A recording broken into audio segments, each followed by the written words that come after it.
lives to fighting and the forces.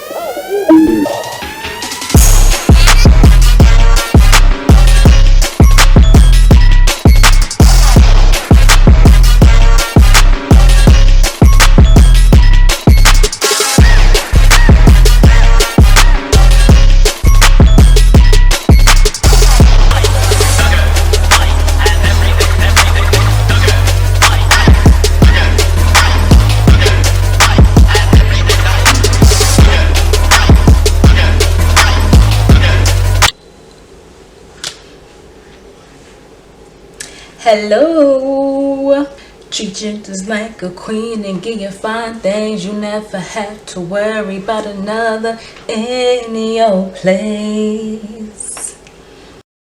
I was just listening to that song.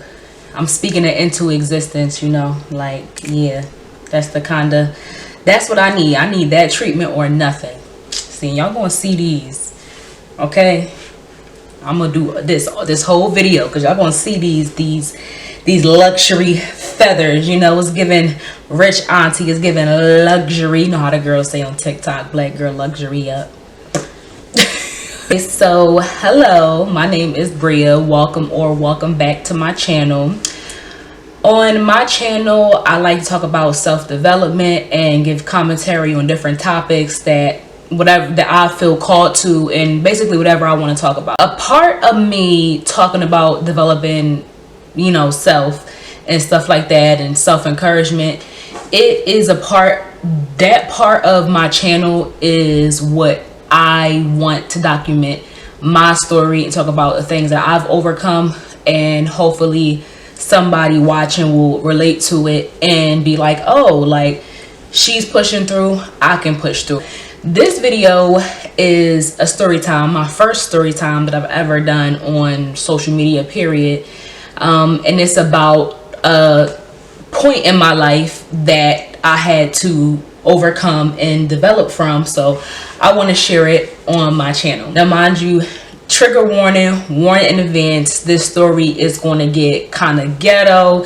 It's going to get a little hood. It got a little bit of drugs involved in it, violence, all the good drama filled stuff, right? Let's get into it. This story mainly relates to my living situation. Now, I feel in a better space to talk about it and discuss it and tell the story now because I am in my own space. I'm in a much better living space. I have the peace that I was looking for these past really 4, if you really want to count and really get down to it. Shoot, it may even be 5 years, 2018, but we ain't going back that far. I'm going to go back to February 2021. February 2021 is when I officially moved into this living space I was living in. So like a shared room in a house. All the tenants had their own bathroom. The only thing you really would share would be the common area, the kitchen. Now, this house, it was renovated. This company, they had new appliances in the house. It was like freshly painted, everything, like it was like damn near new. So when I moved and I checked out this place, because the last place that I was staying at was the last 1-bedroom apartment that I was in, and I left there January 1st, 2021. My landlord was absolutely horrible. This apartment was in not a good area of Philadelphia. That's where I'm from. It was in the Frankfurt area, if you're familiar with that, if you're from Philly. It was in Frankfurt. It was like by the train. Actually, in like one of my first videos, like when I said, I think it was I did like my makeup and like the wig reviews. Back around that time is when I was living in this apartment, if you check back on my old videos.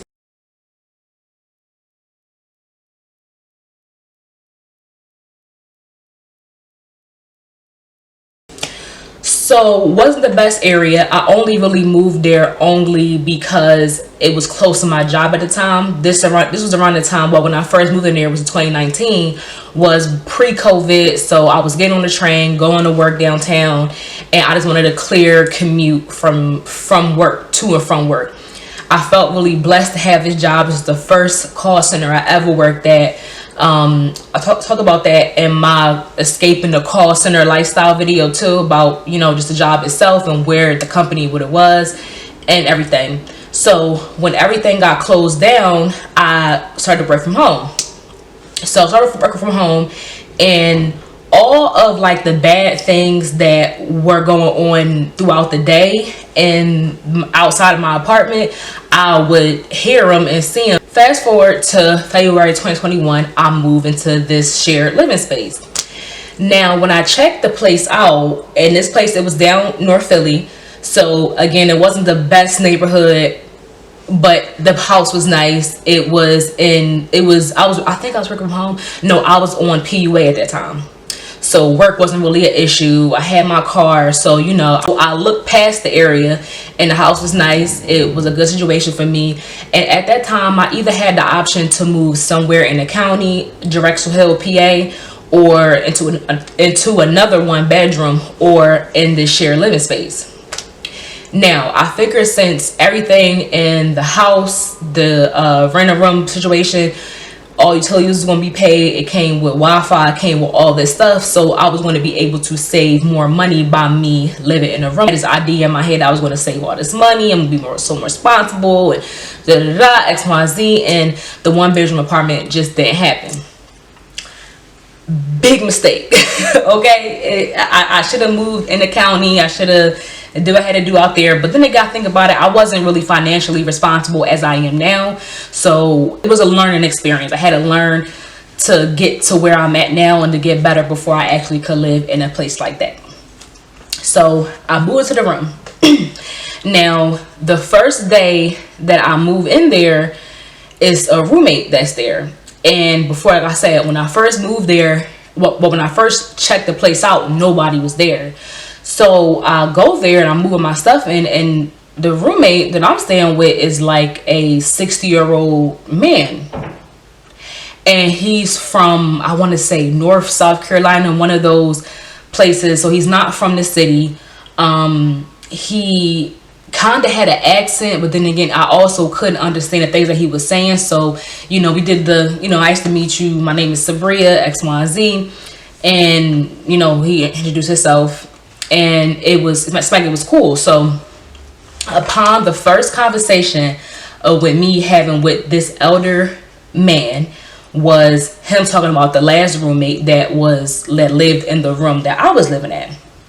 So he describes this situation, how it ended was she told her brothers that he had called her a bitch, and she called, and her brothers came in and kicked in his door to his room, tried to, you know, beat his ass, and he ended up jumping out the window, and it was a big mess, and the girl ended up leaving. So, you know, I'm in a good headspace. I have a whole like plan of me, you know, focusing on my content, me getting this money, me just, you know, building my foundation to how I want my life to be in the future. So when he told me that story, I'm like, you know what, I'm not even going to process that too much, because, you know, we roommates, we live together by force, not by choice. And especially since when I first came and seen this place, you wasn't even in here, I damn sure they had a choice to live with you. So I wasn't gonna pay too much mind. So time goes on, and I believe, you know, I would see him in the kitchen, I would speak to him, you know, and whatever. I told him I don't eat any meat. So he said, you know, you got some fish in the freezer that he hasn't been eating, or whatever the case may be. So I was like, okay, you know, that's nice of him, for him to offer me his food. So one day I'm in the kitchen, and this is the day when everything just turns left with me and him. Well, the beginning of the left turning. I'm in the kitchen, and I believe I had my AirPods in, so I couldn't hear him. So I guess he came out of his room and he spoke to me, and I didn't hear him, and, you know, I just didn't hear him. So the day went on.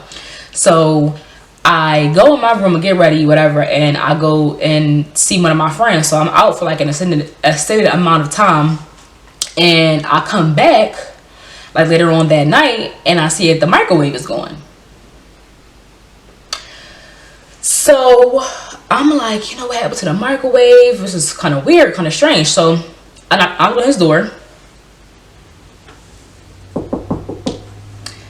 he answers and said, hey, like, what happened to the microwave? Like, what's going on? He was like, oh yeah, I took it because he's just starting to feel like how the girl felt when she was here. She's starting to feel a little bit uncomfortable. And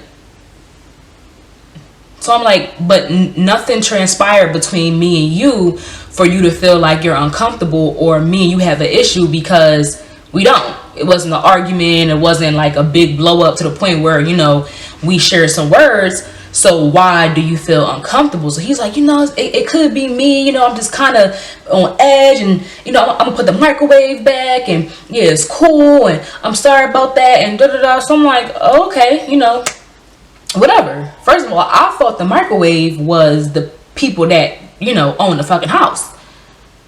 I didn't know that it was your microwave. And, you know, now that I know, I mean, like, I guess. So, you know, he ends up putting the microwave back.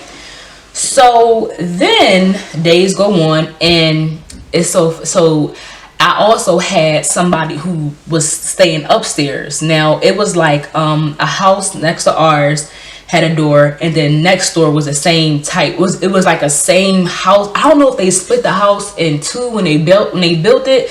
I don't know, but it was another, you know, living situation. I think they shared the bathroom.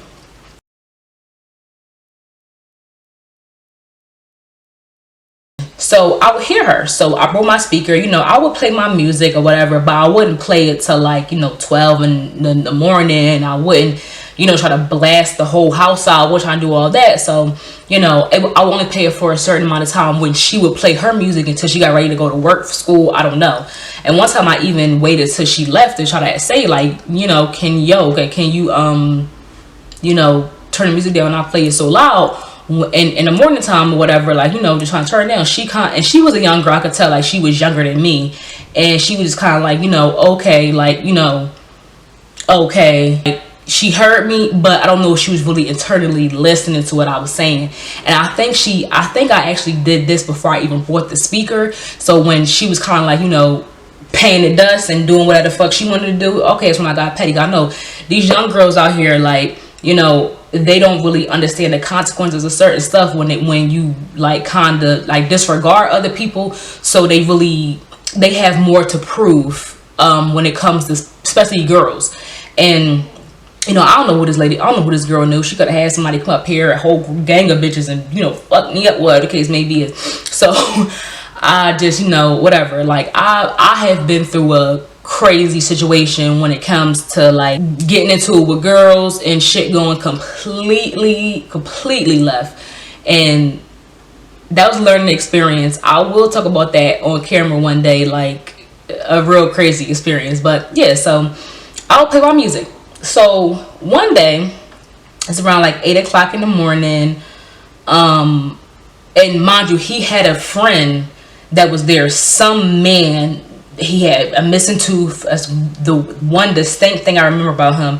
He had a missing tooth, and he was just in there. Now, I don't mind people having company, whatever the case may be, but when you have like overnight guests that stay for like days and days and days and days and days, and these people feel comfortable enough to the common area to cook and do whatever because you are allowing your company to do this. I wasn't raised like that. I wasn't raised like with you know, parents who would invite one night stands, boyfriends, girlfriends every other fucking week.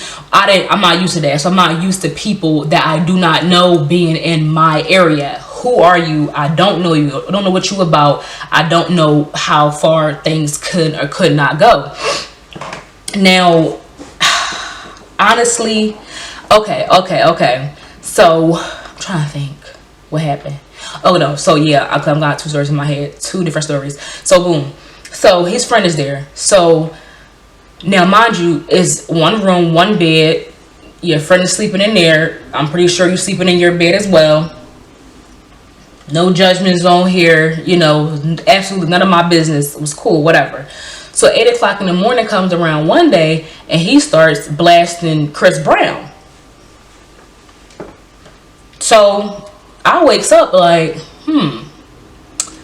okay, you know, and mind you, it's house rules in the kitchen, in the common area. So it's house rules. So I knock on his door I hear a bunch of shuffling, like, oh, you know, like, oh, like people are, I don't know, putting their clothes on or whatever.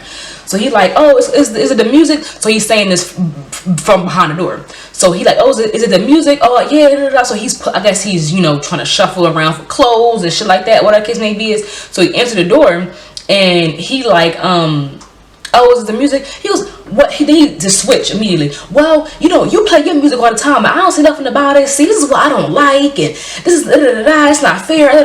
Yeah, so I'm just like, mind you, this man, like I said, I think something was mentally wrong with him. So he like, you know, I'm like, well, you know, it's 8 o'clock in the morning, and it is kind of early. He said, oh, something. Now I'm gonna blast the shit, and he slammed the door in my face.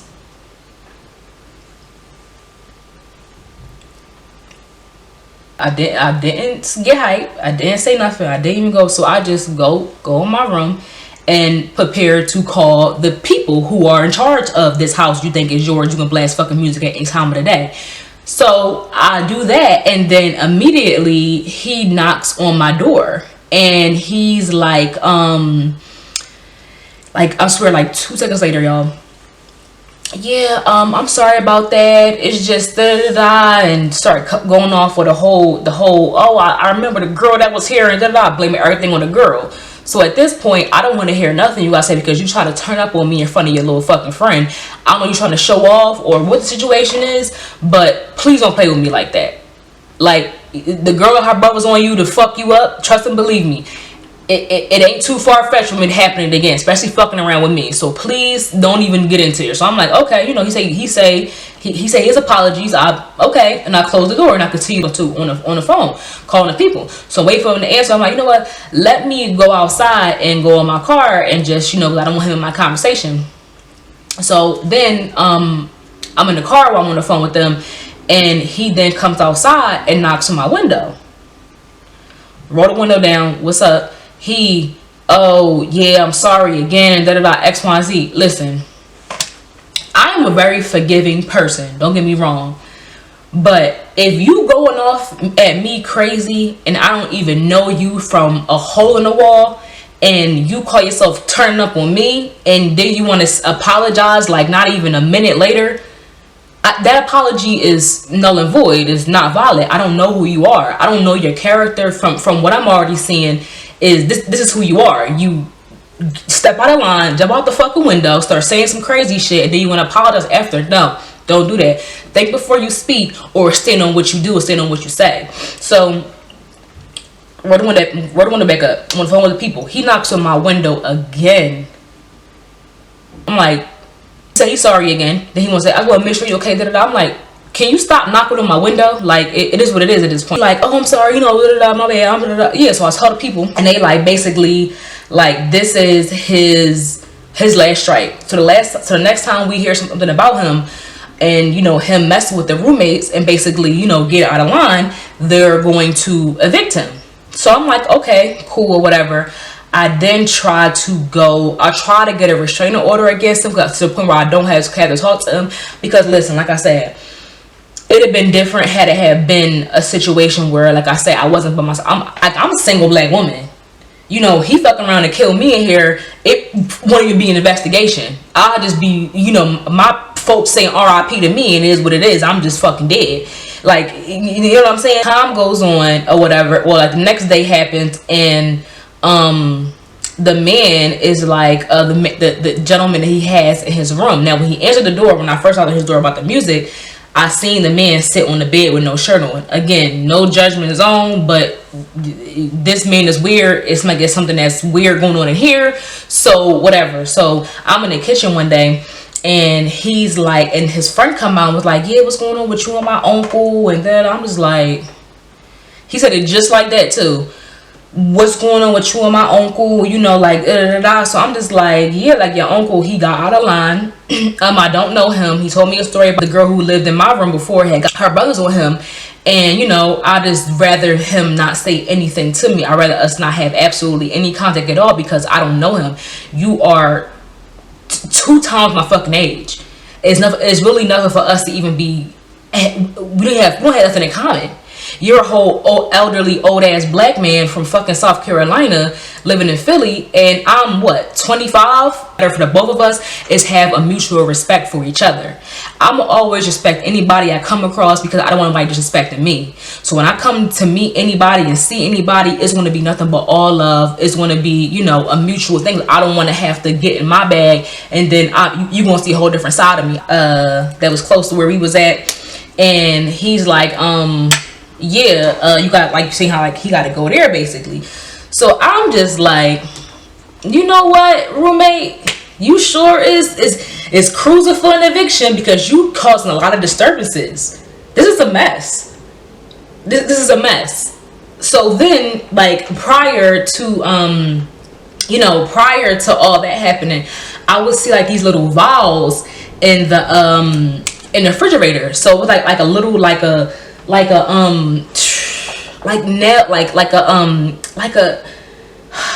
you know, like, I want to say how big it was. Let me get something to see how big it is. Bigger than the top of this. So like this.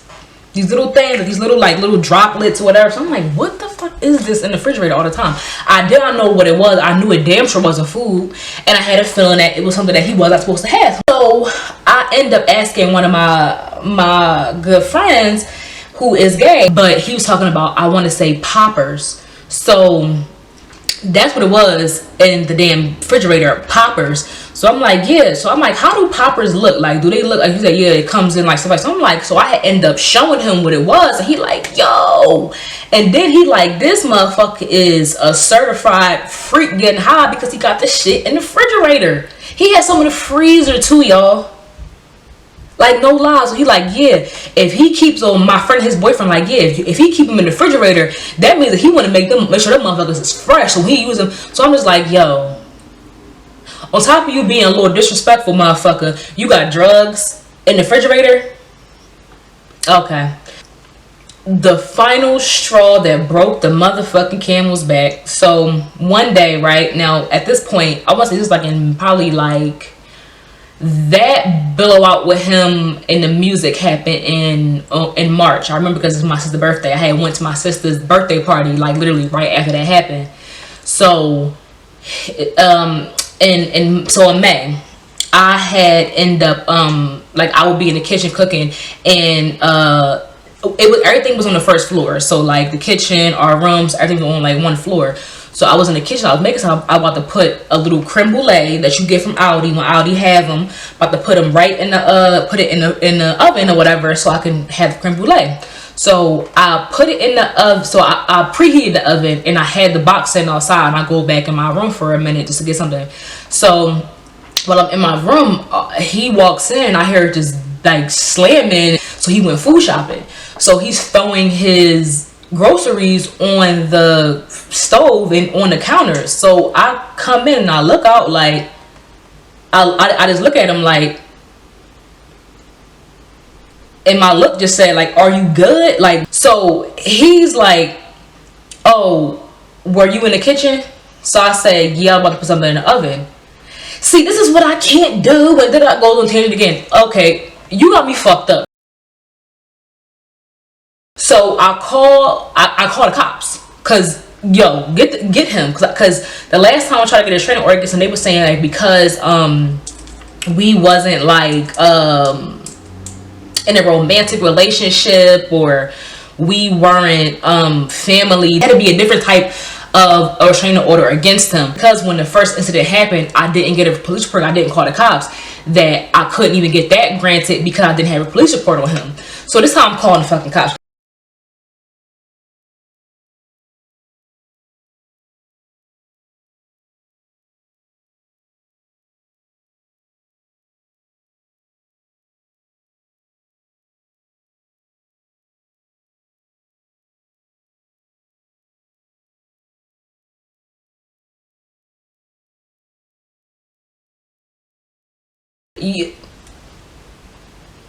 You think what that girl did and her brothers coming in to get you was bad? Listen, please, you fucking with the wrong one. Like, yo, like, why do I live with this crazy ass man and I'm not doing anything to him? Behavior is just so erratic, and it's just so like, one thing you say he's mad.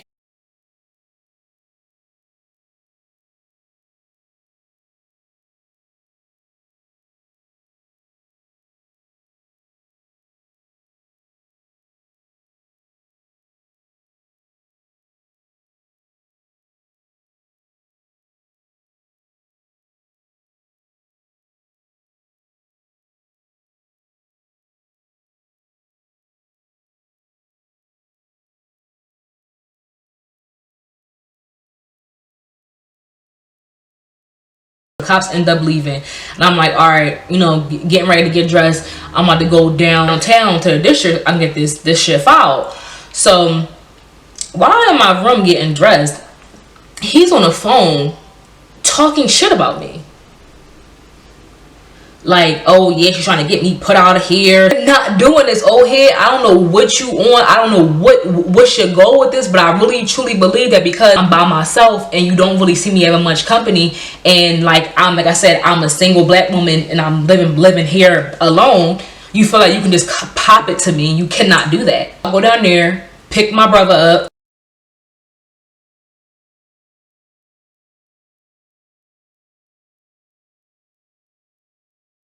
He was no more than 130, and 130 is being generous. He probably was like 120 pounds, 110 pounds, old ass man. So we going, I'm like, yeah, my brother want to talk to you. My brother like, chill. I got this. So basically, long story short, he says to him like, yo, like, what's going on with you and her? So he like, oh yeah, I'm just, you know, off the whole post-traumatic stress disorder from the last girl that was here. So he like, listen, they ain't got nothing to do with her. And basically, long story short, he copping every play in the book. He didn't want no problems. You really didn't want to, you don't want to pop it with a man or the cops. You want to pop it with me. Okay, all right. So, you know, copping every play in the book, how he's so sorry, da da da. And I thought about it because the man, I mean, the people had suggested to me, my landlord people, recommended that I maybe switch to a different location. But in my mind, you know, I didn't like envision my whole setup here and how I want to live and this and the third and all the stuff like that. Like, I don't want to move. I just moved all my stuff here. I don't want to leave. I'm not about to leave because of this man. But then I had to think about it. Like, what am I really fighting for? I'm fighting to stay in the same house as a fucking lunatic. It's nothing I'm going to win in that game. So it's just like, you know what, I will move or whatever. Even after all this happened, I'm like, all right, I will move. So I end up looking at another location they had, and I liked it. That had a whole different story within itself too. Then the next, like a couple days later after that, the man, he calls me like, yeah, hey, Bria, say that he's leaving because the people are no longer going to renew his lease, and he's going to a men's rehab, like living type of rehab situation that he used to be at. So I'm just like, okay, best of luck to you, old head. Hopefully you get clean. Hopefully you get on a straight and narrow path, because I also think you need some psychological help as well. But I'm not a professional to say that, but that's what the tea was, because that man was crazy. I end up leaving and moving to like a different location that they had, and he ended up leaving too. So that we end up just, the house, our section just end up being unused. So where I moved to a different location that wasn't too far from where that place was, and it was like on the other side of Broad Street. So it was about like a 15-minute or probably a little bit less than that walk, you know, down to the old place.